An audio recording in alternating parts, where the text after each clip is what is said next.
What's up, Tailgaters? You're in the booth with Tailgate Nate today. Welcome back to my channel, welcome to my channel if this is the first video of mine you happen to be watching. And again, we're just continuing to roll out the Group of 5 standings predictions today. We're on to MACtion now. It's the Mid-American Conference, and always a conference that can be really tough to predict. There are always some surprises and always some teams that disappoint within the Mid-American Conference. Here's the way I have the standings shake out. We'll talk about why everything plays out the way I have it here in just a little bit. But before we do that, as you can hear probably, especially with that sniffle, I am congested, so I apologize for the way I may sound. We're going to roll with it, but again, I apologize for any sudden pauses or anything like that. Again, the congestion is really eating me up. It's always whenever I come back to school that I end up getting congested.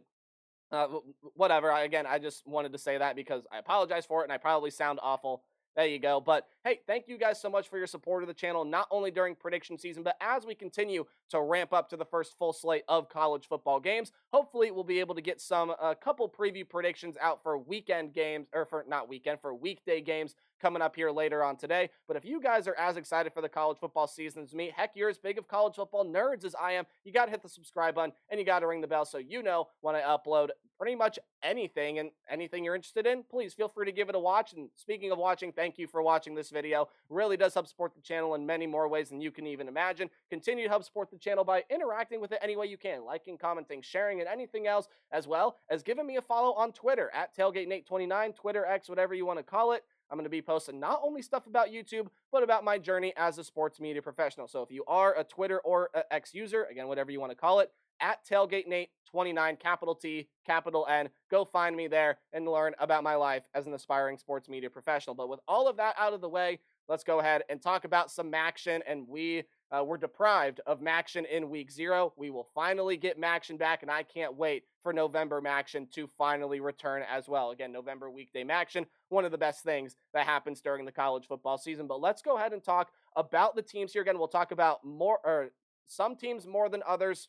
Those kind of teams that I find interesting. Some teams I maybe have surprising. Again, there's the congestion right there. Surprising, disappointing a little bit. We'll go ahead and dive on through, but I got to start with who I think is just going to be the best team in the conference, and that is the Miami, Ohio Redhawks. I think the offense is going to be great. I think the defense is going to be great, and I really see no reason why Miami can't repeat as MAC champions from last season. In fact, that's exactly what I have them doing. I have Miami, Ohio winning the MAC this year because I think they have the best quarterback in the conference. Brett Gabbert is back to play quarterback. He has some really good weapons like Kenny Tracy, who's returning. Dylan Downing is transferring in to play running back as well. You get some really good wide receiver pieces back, and Andre Johnson, no, not to be confused with the newly inducted NFL Hall of Famer, but Andre Johnson is an Arizona State transfer who is going to come over and play some really big minutes for them in the receiving corps. They have the best linebacking duo in the entire conference, if not one of the best linebacking duos in the entire country, with Matt Salopek and Ty Wise. Both of them are coming back. A lot of other talent throughout this defense. I think Miami, Ohio's got one of the best units here in the conference, and I think they show that throughout conference play. Struggle a little bit through non-conference, but I think overall they even have the potential to win at one of those games there as well. I think the Redhawks are going to be a really good team this season. 8-4 is where I got them. 9-3 absolutely possible as well, and I think they're the best team within the Mid-American Conference. Even though Toledo lost a lot, I still think that this is going to be one of the best teams in the conference, and they're my team I have joining Miami in the conference championship game. Ooh, a rematch from last year. Now, will Toledo be as good as they were last year? No, they just lost way too much talent.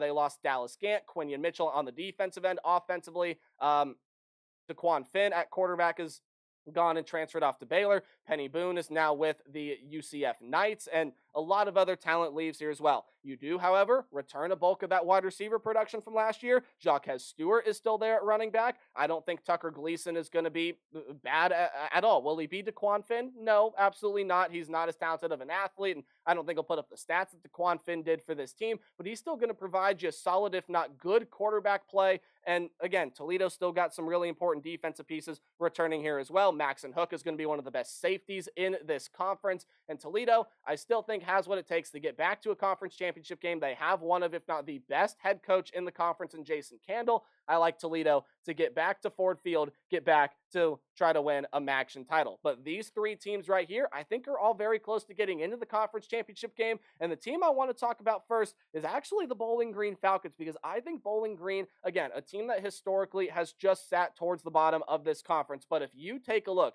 and the talent that Bowling Green has this year, not only the transfers they have coming in, but also just the sheer amount of talent they have returning, you'd be really hard pressed to not find a reason to like Bowling Green this year. Connor Bazelak comes back, and I know he hasn't performed that well, at least as compared to his expectations, at least coming out of high school. He was with Missouri, he was with Indiana, kind of underperformed in both places. He's been a good quarterback for Bowling Green. He could have the best season of his career this year. Terrion Stewart, who's a phenomenal running back, comes back. Some really good wide receiver and tight end pieces. They like to utilize that two tight end set there at Bowling Green. So guys like Harold Fannin and Levi Garazek and lots of other weapons come back. And yes, they do lose some important pass catching pieces from last year, but overall the offense will be great. Lots of talent coming into the defensive back room through the transfer portal, as well as some good returning pieces in that defensive front seven. If you want a team that's going to surprise in the MAC this year, I would look the way of the Bowling Green Falcons. I think they're going to be excellent. I think they got a lot of good pieces, and I think they can absolutely make a run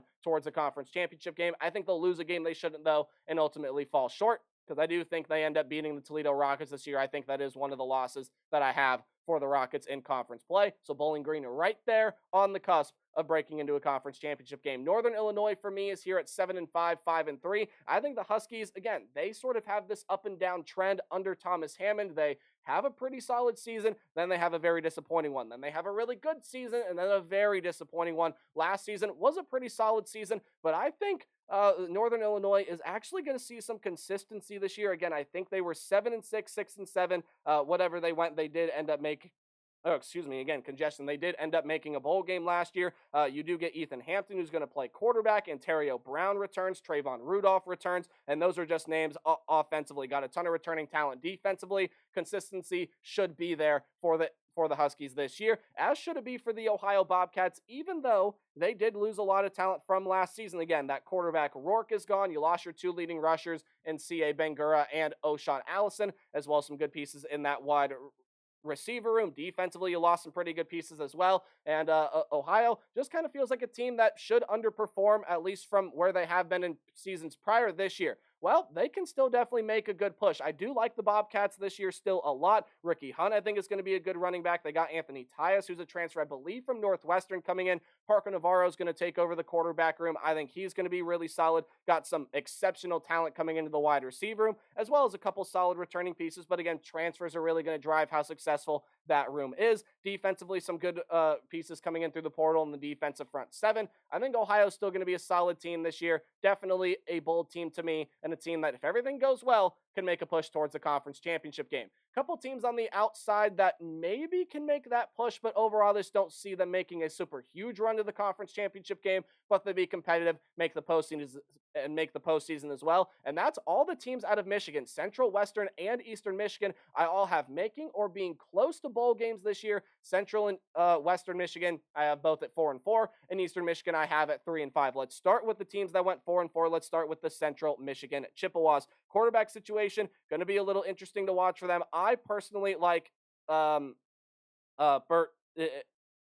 Emmanuel, and I actually might be flipping those two names. I'm pulling up the depth chart here right now. Bert Emmanuel is coming back. I like him to be the starting quarterback. Joe Labus does come in through the portal. He could definitely play some good minutes as well, but you got some good skill position players. You have a lot of returning talent defensively, as well as some solid transfers that come in. Central Michigan was a pretty solid team last year. I think should be another pretty solid and competitive team out of the MAC this season. That's why I have them where I do. Western Michigan, again, is another team that I think will see their struggles in out of conference, which ultimately is why I have them out of a bowl game spot. But Western Michigan, I still think is going to fare very well in conference. Hayden Wolf is going to be coming back here for this team. I think I actually mentioned that with Old Dominion a couple videos ago. That is wrong. Old Dominion has a different quarterback, not named Hayden Wolf, because Hayden Wolf is over at Western Michigan. So I'll correct my error from an earlier video. Apologies for that. But Anthony Sambucci, Kenneth Womack are some really good returning pieces in the wide receiver room. So the pass game should be working pretty well for Western Michigan this year. Jalen Buckley should be able to get the run game going. Lots of good transfers and a lot of experienced returners coming back for this Western Michigan defensive team. Again, I just think non-conference holds them out of a bowl game spot, but overall should be a pretty solid season for the Broncos out of Kalamazoo. Now for the Eastern Michigan Eagles, this is the team that just had no offense last year, and I mean no offense at all. Cole Snyder is coming over from Buffalo. If he can return to 2022 form, he's going to be able to fix that. He's going to end up being the starting quarterback. You do have some other really valuable transfers coming into play skill position pieces, some good defensive talent. I'll list you off some of the skill position pieces that come in through the transfer portal. Delbert Mims, and at running back, Porter Rooks and Oron Singleton back in, or I should say, transferring into the wide receiver room, while JB Mitchell and other names do return. The offense should find its better stride. It did lose the Eagles did lose their linebacking duo from last year, which will hurt them a little bit, but I do think that Eastern Michigan's still going to be a solid team, still a team that reaches the postseason, and a team that I have being a pretty solid competitor out of the Mid-American Conference. Kent State. Let's talk about the Golden Flashes for a minute, because I actually think this team is going to improve a lot from where they were last season. They do have a lot of really good pieces. Now, they did surprise me a little bit in naming Kargman the starting quarterback over a guy that I like a little bit more in Tommy Ulatowski, but you can't argue Kargman's upside, and I think that's definitely what they see. Could see both of them play in that week 1 matchup against Pitt, absolutely, but Kent State's got a lot of other really good pieces. Luke Floria and Krishan McCray at the wide receiver position. You go take a look at what they have in the running back room. I like Gavin Garcia a lot. Stephen Bailey and some other really good players on that defensive side going to be leading that charge. Again, not going to be a fantastic season for the Golden Flashes overall, but it is going to be an improvement from a 1-win year last year. Kenny Burns, I think, will figure some things out enough to make a bowl game. I mean, I could see it if everything goes exactly right, but again, improvement for Kent State nonetheless. They sit there at 4-8, and then you just got 3 teams that I don't really like this year. Again, I'm not a huge fan of Kent State this year, but I think they're going to improve from last year. Ball State, I'm not a huge fan of. I don't love Caden Samanza at court. Well, actually, that's a lie. I kind of like him at quarterback. I don't like a lot of the pieces around him, especially defensively. It's a defense that at points struggled last year. Overall was pretty good, but overall, or I should say, had some points where they struggled. Buffalo's just not a team I like. You lost Cole Snyder. You lost a couple other really important pieces off of last year's team, and I think that Buffalo is going to see diminishing returns this season. And then Akron sits here at the bottom of the conference. Look, Akron could very well improve this year. Ben Finley's coming in at quarterback. You do have some good skill position players. The defense brings in a couple guys through the transfer portal. But again, overall, I'm just not a big fan of the Zips this year, and it's why I have them sitting at the bottom of the conference. Again, best 2 teams in the conference I still think are Miami and Toledo. They made the conference championship game last year. I think they make it this year, but the Red Hawks are the most talented team in the conference. It's why I have them winning the MAC championship for the 2nd straight year. Bowling Green, Northern Illinois, Ohio, maybe even some of the Michigan teams, Central, Western, and Eastern, are going to be able to sort of make that push there as well. But Miami, Toledo, my conference championship game, with the Red Hawks coming out on top yet again in 2024. Let me know what you guys think about MACtion in the comment section below this season. Remember to play hard but tailgate harder, and we'll move on to our final conference projection, and that is Conference USA. Goodbye.